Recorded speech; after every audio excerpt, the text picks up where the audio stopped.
Dear Kuya Poy, minahal mo ba talaga ako? Kasi kung mahal mo ako, ay hindi mo ako hahayaang iwanan ka. Kuya Poy, ako po si Remy, 22 years old, mula dito sa Parañaque City. September 2022 na makilala ko ang taong bumago sa aking sarili. Si Dan, ang taong tinutukoy ko. Noong time na yon, alam ko sa sarili ko na kakaibang connection ang meron talaga sa amin ni Dan. Kumbaga, alam kong may spark kaming dalawa eh. Hindi naman ako nagkamali sa kutob kong yon, Kuya Poy. Sa katunayan nga, ay itinuring niya akong prinsesa. Sa paraan na kung papaano niya ako alagaan at mahalin ng lubusan. Kaya naman laking pasasalamat ko nang makilala ko si Dan. Lumipas ang ilang buwan at sumapit na nga ang December 2022.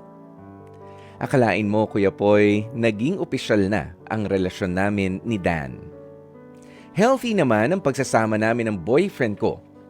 May mga pagtatampuhan, pag-aawayan. Siyempre, hindi naman ito bago dahil maski ang ibang magkasintahan nga ay hindi naiiwasang magkaroon ng mga hindi pagkakaunawaan. Sa paglipas pa ng mga buwan, unti-unti ay naramdaman ko ang pagiging seloso ng aking boyfriend sa akin. Siguro dahil sa mga nakakasama ko. Gaya niya ay may issue rin naman ako sa kanya, Kuya Poy. May mga bagay din kasi na palagi kong nire-raise sa kanya pero imbes na tugunan, ay walang ginagawa itong si Dan na kahit anong effort. Isa sa mga hindi ko makakalimutan ay noong February 2023 nang umalis siya nang walang paalam man lang sa akin. Pero imbes na makipagtalo, ay pinalampas ko na lang yon. Pero muli itong naulit noong March naman at April ng kaparehong taon. Yung tipong kahit anong pakiusap ko sa kanya ay pakiramdam ko baliwala na lamang talaga ito. Petty man na maituturing, maliit na bagay, ang naging sanhi kung bakit ako nakipaghiwalay sa kanya ay naging okay naman kami ni Dan matapos naming magdesisyon na magkabalikang muli. Pero imbis na matuto sa mga pagkakamali namin noon, si Dan lalo pang lumala. Kaya ganun din ang inis ko sa kanya. Yan ay matapos kong mahuli si Dan, nakausap ang kanyang kaibigang lalaki patungkol sa babaeng pinupormahan niya. Kahit umiiyak ako noon, Kuya Poy, ay pinilit at nagawa ko talagang kumprontahin si Dan. Aminado ako na issue sa akin ang pagkakaroon ng maraming friend request mula sa mga girls nitong si Dan. Kaya nga, para maiwasan na lalo pang mahalina ang aking kasintahan sa ibang babae, ay nagdesisyon na rin akong magpa-sexy. Pero imbis na tulungan at suportahan, ang boyfriend ko naman galit pa. At dito na nga piniling makipaghiwalay pa sa akin ng napakagaling talagang boyfriend kong si Dan. Hindi ko maintindihan, Kuya Poy. Imbis kasi na i-boost niya ang confidence ko, ay para pang idinadown pa ako ni Dan. Naayos naman namin ni Dan ang issue sa isa't isa. Ang akalang magiging masayang pagsasama ay naulit na naman. At naramdaman ko rin sa kanya ang kakaiba sa paraan ng pakikipag-usap niya sa akin. Kuya Poy, nag-ipon lang talaga ako ng lakas ng loob at tiyempo at dito na nga ako nagdesisyon na makipaghiwalay muli sa kanya. Ang buong akala ko ay patutunayan ni Dan na hindi niya deserve na hiwalayan ko siya.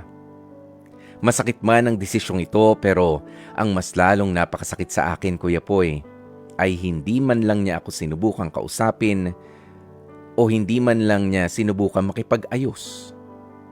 Maisalba lang ang unti-unti na talagang nasisira naming relasyon. Lumipas ang ilang buwan, syempre alam ko sa sarili ko na sobrang namimiss ko pa rin si Dan. Kasabay niyan ay nagpapasalamat din ako dahil kung hindi nangyari ang breakup na yun, ay siguro hindi pa rin ako nakakalaya sa comfort zone ko.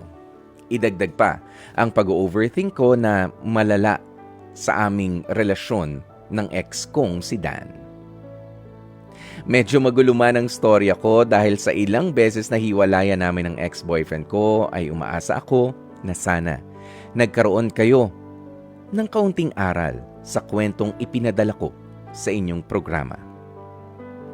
Maraming salamat po sa pagkakataong mapili ninyo bilang tampok na kwento ang aking storya.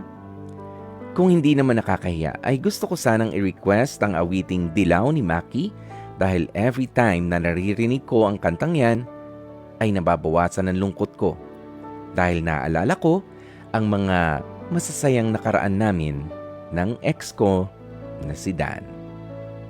More power pa sa inyong programang Heart to Heart. Lubos na gumagalang, Remy. Especially for you. Napakinggan natin kanina ang kwentong ibinahagi nitong si Remy, 22 years old na nakipag-break na nga doon sa kanyang boyfriend na si Dan na kasing idaran niya lang rin mula sa Parañaque. Pero ito ang mga takeaway natin sa kwento na ibinahagi sa atin tong si Remy at si Dan. Well, as a couple, dapat talaga alam natin ang responsibilidad natin sa mga partner natin. Yes, merong mga bagay na kayang-kaya mo ng desisyonan sa sarili mo. Pero wag naman kakaligtaan din na magsabi o magpasintabi sa partner mo just to inform, okay? Lalo't ang gusto niya lang naman at ang concern niya ay yung safety o yung kaligtasan mo. Yan, dyan kasi nag-umpisa itong si Dan na hindi na siya nagsasabi, basta kumikilos na lang, makikita na lang, meron palang conversation doon sa kanyang kaibigan. 'Di ba? Nakita na lamang ni Remy. Tapos, meron pa pala siyang ibang mga nililigawan. Yan. Kaya importante na alam natin kung saan nagsususuot yung partner natin. Pero ibang usapan naman, kung lahat na lang ng mga ikikilos o gagawin mo, dapat naka-report doon sa partner mo.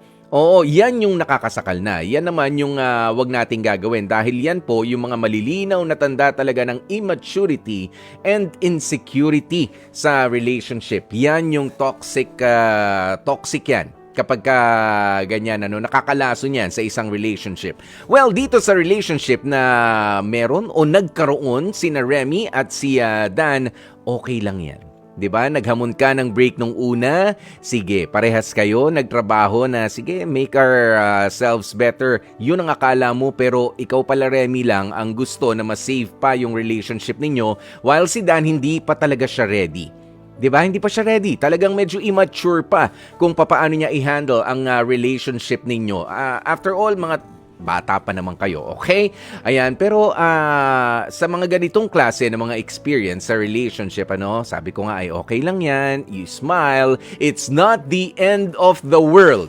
Okay? Sa mga bata-bata na nakikipagrelasyon, hindi ko naman po sa sinasabi, bata ka pa naman, pagka nakipag-break ka, wala lang yan, okay lang yan, marami ka pa makikilala. No, it's not always like that.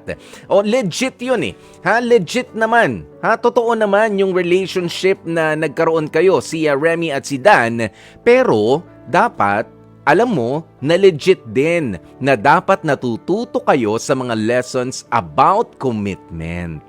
Yan yon, hindi yung legit naman minahal ko siya ganito, pero yung mga lessons, mag-break kayo o magpatuloy kayo, dapat yun ay kinukuha nyo rin. Okay? Ibinabaon nyo rin. Hindi pa ready talaga yung partner mo. And so are you. Okay? Ayan, it's all part of the journey. Ayan, parang character building yan, Remy. Oo, ipinakikilala.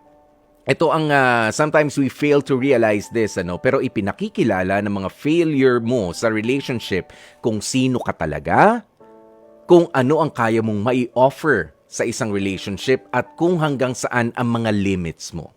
In the end, you learn. If you learn, you win. 'Di ba? And if you refuse to learn, yung opposite yun. Ikaw ang talo. Okay? Kaya hindi ka dapat magmukmuk. It's too early in the day para pagmukmukan ng isang relationship na katulad nito na immature with Dan. Kailangan ba sumama ang loob mo sa kanya? Magtampo, yes, pero sabi ko nga, ang dami mo pa ring takeaway nang dahil sa failure ng relationship ninyo ni Dan. Para sa susunod, mas ready ka na. Ayan, mas alam mo na ano yung dapat mong i-offer, ano na yung mga i-expect mo. Ayan, at kung papaano mas mapagtitibay pa ang relationship mo sa kasunod. Kung siya man yun or kung ibang tao na.